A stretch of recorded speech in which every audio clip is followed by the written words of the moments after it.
Bonjour à tous, ici Roby pour une petite vidéo rapide. Voilà, l'heure du déjeuner, nous sommes jeudi, je ne sais pas le combien d'avril d'ailleurs, mais enfin nous sommes jeudi, on doit être le 16 avril, voilà.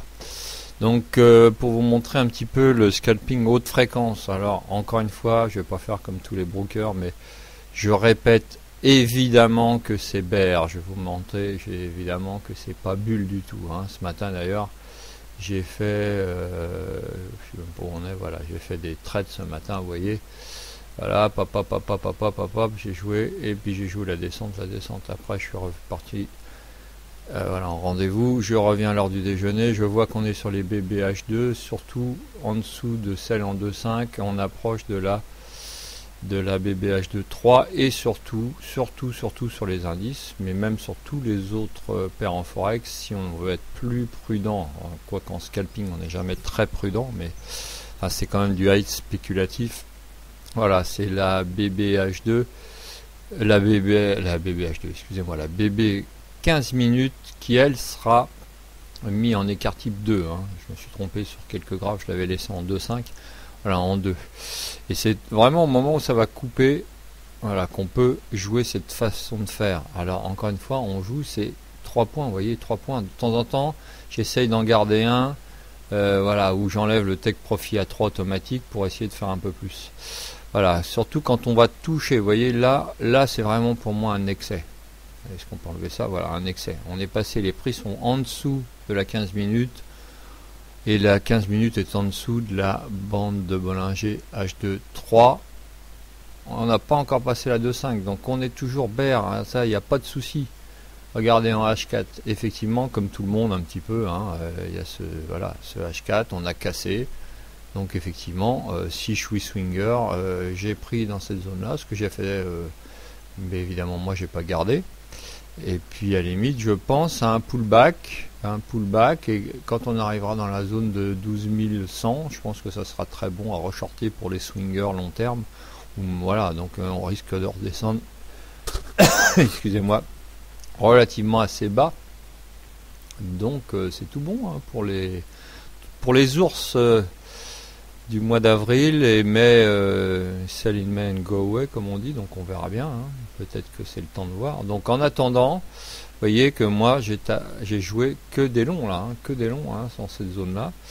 Encore une fois, je répète parce que je reçois des mails ou des infos, c'est hyper spéculatif, hein, quand je rentre, moi mon take profit qui était à 10 maintenant il est mis à 30. Mon take profit, excusez-moi, mon stop décidément.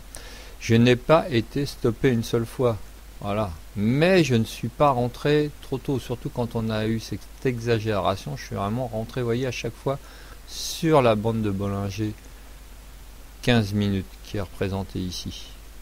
Voilà. Voilà, 15 minutes, c'est tout à fait ça. Et donc là, on est passé au-dessus. Il me reste un lot, alors écoutez, j'ai mis un stop 0, et puis on verra bien si ça veut aller plus haut. Alors à savoir que le matin, voilà, je prends des lots plus importants, voilà, quand on est en 15 minutes, quand je trade le matin, bon là on va regarder le greffe, hein, tout ça c'est trader avec des lots, en micro-lots, 100 micro-lots, tout ça, et puis à l'heure du déjeuner, je descends à 10 micro-lots. Donc vous voyez, c'est des petites sommes, hein, c'est voilà, je sais pas, voilà, je gagne pas énormément, mais j'en prends au lieu d'en prendre, enfin je prends 20 au lieu d'en prendre 10, quoi. Je divise par 5 exactement. Voilà, au lieu d'en prendre 100, je divise par 5, donc j'en prends 20. Donc vous voyez, effectivement, le risque est plus grand quand même quand on scalpe comme ça, mais aussi plus sympa. Donc je vous remontre, enfin ce que j'ai montré sur Twitter. Si ah bah non, il est plus là, voilà, c'est ce que j'ai fait à midi, vous voyez, hein. Évidemment que je pourrais pas faire ça si je prenais des 100 lots parce que j'ai pas assez de couverture.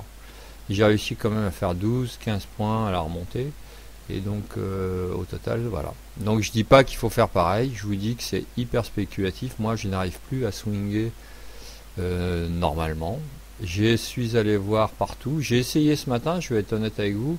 Voilà, je vais vous montrer sur quoi? Sur Lucas 100. Voilà, je suis en belle perte pour l'instant. Enfin, en belle perte. J'ai pareil, hein, j'ai que 10 lots dessus, donc 20 lots, pardon. Donc voilà, j'ai voulu jouer la cassure. Vous voyez, là, c'est absolument en dehors de tous mes codes, donc truc qu'il ne faut pas faire. Vous voyez, c'est pour vous montrer que j'ai beau faire des bons gains, bah, de temps en temps, je fais des conneries, il n'y a pas d'autre mot. C'est-à-dire que celui-là, effectivement, je suis bear à long terme dessus. Mais pourquoi j'ai acheté, en plus j'ai acheté le support très bien, et j'ai vendu juste avant ce que je pensais être une cassure de support pour aller retrouver la bande de Bollinger H2 en bas. Donc ça va peut-être se faire sur Lucassan, sur le FTSE. Je vais peut-être même remonter mon stop, puisque effectivement j'ai de la marge, donc je vais le mettre plus haut que les plus hauts d'aujourd'hui.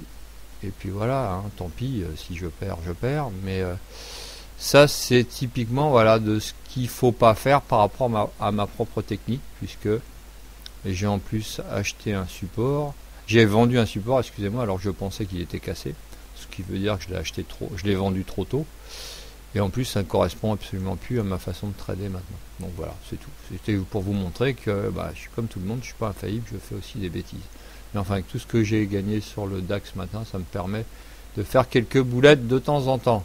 Donc vous voyez, notre S&P, celui-là, je ne le traite pas parce que avec spread de 5, c'est quand même trop pour un scalper. Et maintenant, je suis en train d'éliminer, voilà, NZD-JPI 1. Le spread là est de 1,5, donc très peu pour moi. Je ne le joue pas. Le NZD4, il n'y a pas. Le 4JPI est celui que j'adore avec l'USD4. Pourquoi? Parce qu'ils ont des spreads tout petits. Et donc voilà, maintenant je suis en train de faire évidemment l'USD-JPI qui a le spread le plus petit, tel point que je l'ai même eu à 0, et je peux vous assurer que je l'ai vu une fois en négatif, j'ai pas pu le prendre, hein. Enfin moins 1, mais je l'ai vu en négatif, donc ça existe, je vous assure. Voilà, donc écoutez, je vous souhaite une bonne journée. Donc n'oubliez pas qu'effectivement on est bear, on est voilà, sur le DAX, je ne sais pas comment sont les autres indices, mais pour moi, écoutez, j'ai fait une très bonne journée en contre-tendance. Donc voilà, hein, je ne dis pas de faire comme moi, c'est juste pour vous expliquer un petit peu ma technique. Et si quelques-uns peuvent s'en inspirer, écoutez, je serai très heureux. Je vous souhaite un très bon jeudi avec du beau temps. C'est toujours le plein beau, on sera en plein été même en Bretagne, donc continuons comme ça.